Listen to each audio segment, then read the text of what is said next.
shirka Kismaayo ee dib u dhacay iyo weliba xiisadda khaliijka ayaa dhanka kale waxay saameyn ku yeelatay maamulka Puntland waxaana soo baxaya xiisad siyaasadeed kadib markii madaxweynaha Puntland Cabdiweli Gaas iyo ku-xigeenkiisa Cabdixakiin Camey uu is-afgaranwaas oo kala dhex galay madaxweyne ku-xigeenka Puntland ayaa toddobaadkii hore sheegay in Puntland aysan ka qaybgeli doonin shirka Kismaayo balse hadalkaasi waxaa buriyey madaxweyne Gaas oo isagu sheegay inay Kismaayo tegayaan dhanka kalena madaxweyne Gaas ayaa shalay dib u howlgeliyey taliyaha bilayska Puntland oo hore shaqada uu uga fadhiisiyey madaxweyne ku-xigeenka haddaba xiisada siyaasadeed iyo sida looga dareemay Puntland ayaa waxaan ka waraystay siyaasiga Cabdi Axmed Cabdulle Cabdi Waranca oo magaalada Garowe ku sugan waxaa inta badan la yiraahdaa in waa wada shaqayntoodu waa meel intii aan anagu ka ogeyn ama dadka reer Puntland ay ka ogeeyeen ama xoogaa lu yihiin dad wada shaqeeyay madaxweynaha iyo madaxweynaha wax kala aflaan hore u lahayn aragtida midaysan ka lahaa maamulkuna haddee qof walba awoodda inbuu siinayaa oo dastuurka siinayaa marka wax khilaafa oo awal horeeya ma jirin waxaan isleenahay dabayshan hadda socoto oo ayaa saamaysay aragtid kala duwanaanta dowladda federaalka sida ay u aragto maamulka madaxweynaha ku-xigeenka qofba aragtay laakiin waxaan moodaa dee madaxweynuhu dastuuriyan isaga awoodda iska leh marka uu joogo meel intii ay ama golaha wasiirada ama fulintu intay ku shireen ay isku khilaafeen anagu maanaan ogey waxaan waa wax hoose oo hoos ka soo baxay oo aada is leedahay waa lasoo inbood gareeyay ama meel kale ka yimaadeen anigu is leeyahay marka gudaha Puntland markaad eegto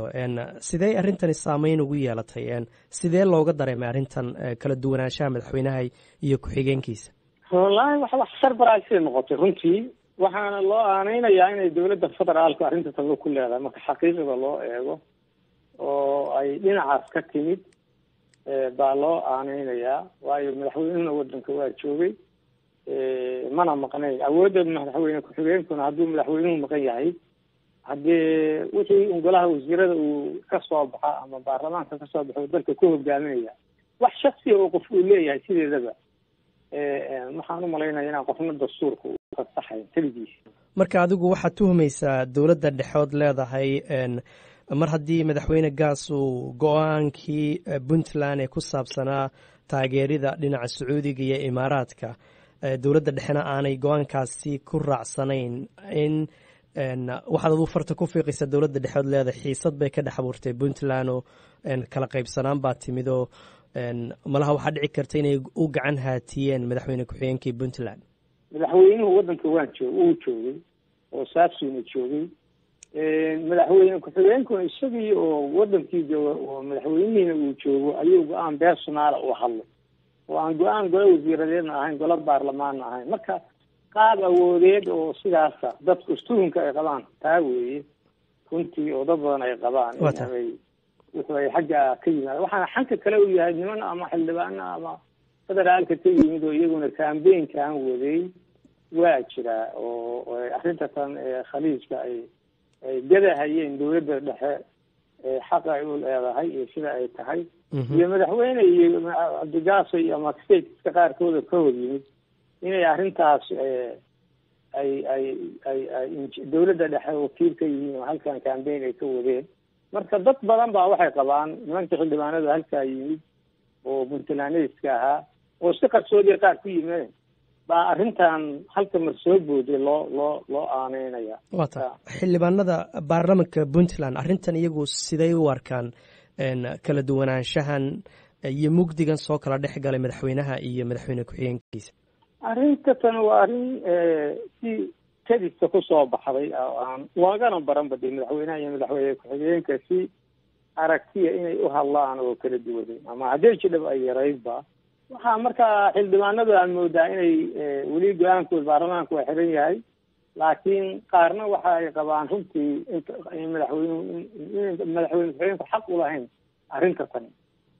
qaarna waxay qabaan yar inay tahay ama isagoo madaxweyne uusan xaq u lahayn haddana arrinkan sidaan kuu sheegahayaba dowladda federaalku inay aragtidaa la qabaan qaar kamid a weliba inta badan ay la qabaan reer puntlandku ay qabaan waxa madaxweynuhu ay qabaan. Madaxweynuhu wuxuu shalay soo saaray warqad uu ku fasaxayo, shaqadii ugu fasaxayo taliyaha ciidanka bilayska Puntland oo hore shaqo joojin ugu sameeyey madaxweyne ku-xigeenku. dhinaca amniga markaan eegno wax saameyna ma ku yeelanaysa aragti duwanaanshaha madaxweynaha iyo madaxweyne ku-xigeenka?